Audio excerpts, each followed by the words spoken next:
अस्सलाम वालेकुम वरहमतुल्लाहि वबरकातुहू। मोहतरम नाजरीन, मैं हूं डॉक्टर मोहम्मद वक़ार सदीकी और कस्बा हेल्थ टिप्स की जानिब से आपकी खिदमत में हाजिर हुआ हूं चंद गुजारिशात लेकर।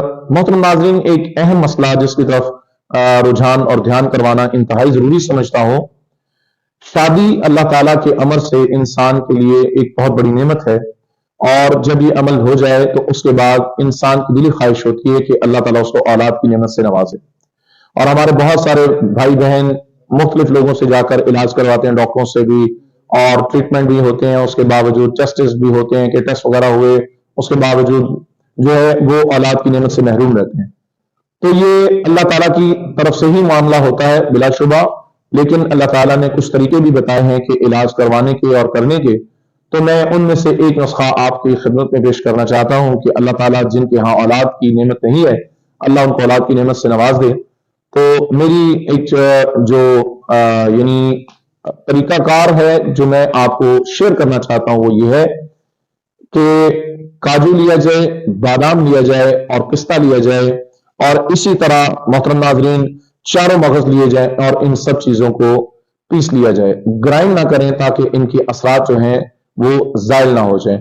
और इनको पीस कर अच्छी तरह से रात के वक्त गाय का दूध लिया जाए और उसके अंदर 2 चम्मच डाल दिया जाए और इसको भिगो कर रखा जाए दूध के अंदर। और सुबह जब हो तो इसको अच्छी तरह से पकाया जाए, फजर की नमाज पढ़ लें और उसके बाद इसको हल्की आंच पर पकाया जाए और इतना पकाया जाए कि इंसान इसको पका पका के गाढ़ा खीर की तरह कर दे। और जब ये गाढ़ा खीर की तरह हो जाए, इसमें गुड़ या शक्कर डालें, चीनी ना डालें, और इसको जैसे खीर खाते हैं इस तरह एक एक चम्मच करके जो है उसको खा लें। और इंशाअल्लाह रहमान ये अमल आप तकरीबन कोई 15 से 20 दिन करें, बल्कि इससे ज्यादा दिन भी कर लें तो कोई हर्ज नहीं है। एक तो पट्ठों को ताकत भी देगा, दूसरा स्पर्मेटोरिया जो होता है, जो जरासीम के अंदर कमी होती है औलाद के पैदा करने के लिए, इंशाअल्लाह उनको एक्टिव करेगा। और तीसरा ये है नाजरीन कि सबसे बड़ी बात जो है, इससे अल्हम्दुलिल्लाह किसी किस्म की कोई बीमारी नहीं, कोई तकलीफ नहीं, पट्ठों को ताकत मिलती है और यूट्रस पावरफुल होता है और इसी तरह मर्दाना ताकत भी बहाल होती है। लिहाजा ये अमल करें।